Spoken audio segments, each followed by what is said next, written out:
d'abord, il vous faut brancher votre alimentation à 9 volts, donc avec notre petit composant qu'on a vu tout à l'heure. Donc la borne négative d'un côté, la borne positive de l'autre, comme ceci.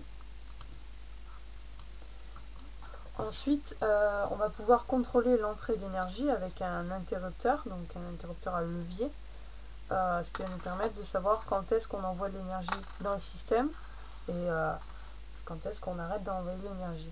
Donc il vous faut brancher une des bornes de l'interrupteur à l'énergie positive ou négative, ça importe peu, mais moi je préfère brancher à positive, et l'autre borne sur n'importe où dans votre plaque à ici, ça n'importe pas. Voilà. Donc ensuite, sur ce schéma, on va avoir deux résistances de 10 kΩ branchées en série. Donc on récupère nos deux résistances de 10 kΩ, on va les brancher en série. Donc une résistance donc, de 10 kΩ, deuxième résistance de 10 kΩ, et ensuite elle est directement branchée à la borne négative. Voilà. Ensuite, donc, on a notre NE555. Donc, je récupère mon NE555, je regarde où est le détrompeur, et je vais le brancher à peu près au milieu de ma plaque. Voilà. Donc, après, il vous faut savoir où sont les numéros des pattes. Donc, en l'occurrence, moi, les pattes sont là, 1, 2, 3, 4, 1, 2, 3, 4, et après, là, ça fait 5, 6, 7, 8. Comme ça. Donc le milieu de notre entre nos deux résistances en série, c'est branché à la patte 6 et 2. Donc on va directement relier la patte 6 et 2 ensemble avec des câbles. Donc on a dit qu'il fallait qu'on relie les pattes 2 et 6, donc tu vas les relier. 1, 2, donc c'est cette patte là, avec 4, 5, 6, cette patte là. Donc elles sont toutes les deux reliées. Maintenant, il faut que je relie ces deux pattes là entre les deux résistances. Donc, je reprends un autre fil. Je branche les deux pattes reliées entre les deux résistances. Voilà. Maintenant, on voit que aussi, à ces deux pattes, il faut brancher un interrupteur bouton. Donc, je récupère mon interrupteur bouton. Voilà. Donc, il faut que je branche une des bornes de l'interrupteur bouton entre les deux pattes.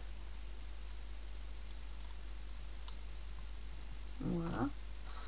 Et l'autre borne, je dois la brancher à mon condensateur de 10 microfarads. Donc, hop, je retire mon petit condensateur.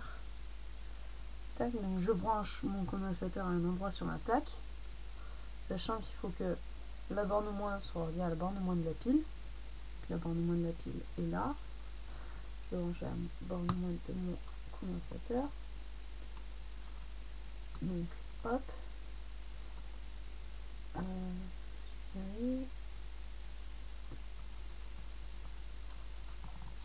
Voilà. Et ensuite, je branche mon interrupteur bouton à la borne plus de mon condensateur.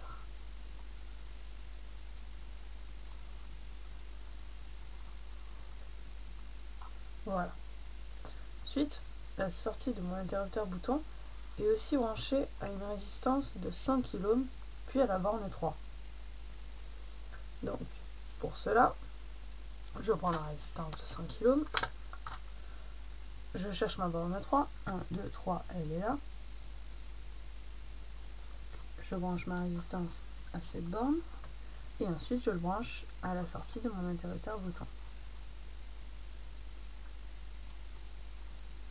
Comme ça. Donc là, je suis à cette étape-là. J'ai relié à l'interrupteur bouton à la borne 3. Maintenant, l'énergie positive, est branché à la borne 4 et 8. Donc on voit que les bornes 4 et 8 sont reliées. Donc ce qu'on va faire, c'est qu'on va relier la borne 4 et la borne 8. Donc la borne 4 et la borne 8 pardon, sont à l'inverse l'une de l'autre. C'est-à-dire que sur la puce, là il y a la borne 4 et tout là-bas il y a la borne 8.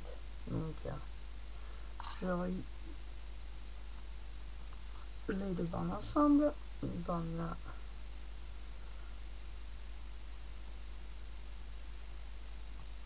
Une borne là, tout simplement. Et donc ceci va être relié à la borne positive de ma pile. Donc je prends de quoi relier, donc en l'occurrence là je prends une agrafe et je relie. Voilà.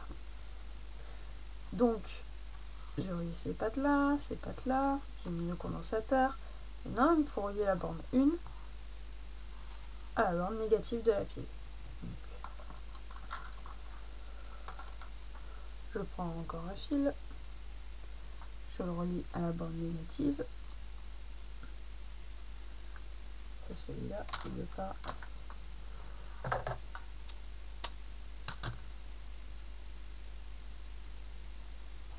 Hop, à la borne négative et à la patte 1 de mon NE 555.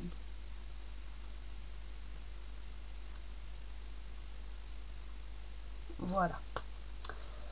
Donc j'ai relié ça. Voilà. Maintenant, à ma sortie, donc à ma borne 3, là-bas, il me faut prendre une résistance de 470 ohms, ma dernière résistance. Donc qui est branchée à ma borne 3. Donc 1, 2, 3, elle est là. Donc là. Et cette résistance est branchée ensuite à une DEL, une diode électroluminescente, à sa borne plus, donc à la patte la plus longue. Je la branche. Et ensuite je relie sa patte la plus courte, la borne moins, à la borne moins de ma pile.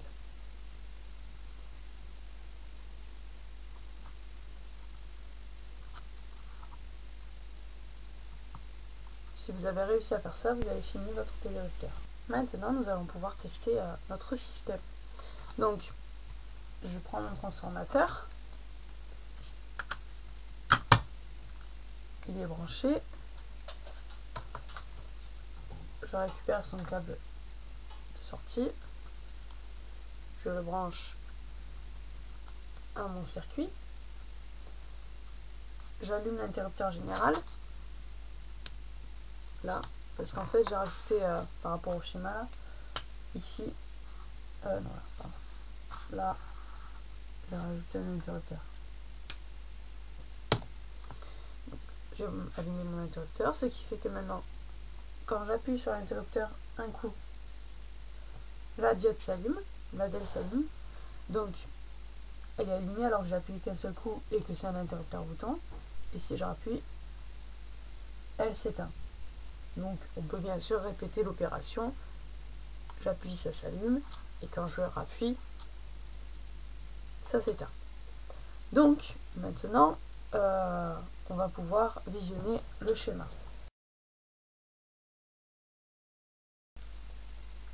Donc pour terminer cette vidéo, j'ai fabriqué un système, c'est gros, hein, qui utilise la fonction du télérupteur. Donc ce système c'est quoi? C'est une alarme pour une porte qui, quand quelqu'un ouvre la porte, sonne et quand la referme ne peut pas l'éteindre. Et le télérupteur est utilisé pour activer ou éteindre l'alarme. C'est-à-dire que quelqu'un peut activer l'alarme ou l'éteindre grâce à cet interrupteur bouton. C'est le principe du télérupteur, on utilise un bouton au lieu d'un interrupteur à levier. Et voilà. Donc ici on voit la boîte de ma dernière vidéo fabriquer un oscillateur. C'est pour que le son ne soit pas régulier mais soit alternatif. Donc déjà, il faut que l'alarme soit alimentée en énergie, donc c'est une énergie 9 volts, donc on peut brancher bien sûr une pile. Donc tout ce système peut être branché à l'intérieur d'une maison, il suffit que cet interrupteur bouton soit à l'extérieur. Donc quand quelqu'un veut activer quand quelqu'un veut partir ou met en route son alarme, il appuie tout simplement ici, donc ça fait rentrer l'énergie dans l'alarme. Donc on a l'interrupteur bouton qui représente l'allumage et l'extinction du système d'alarme. Et ici on a 2 fils. Donc quand ces 2 fils sont connectés, c'est comme si la porte est fermée.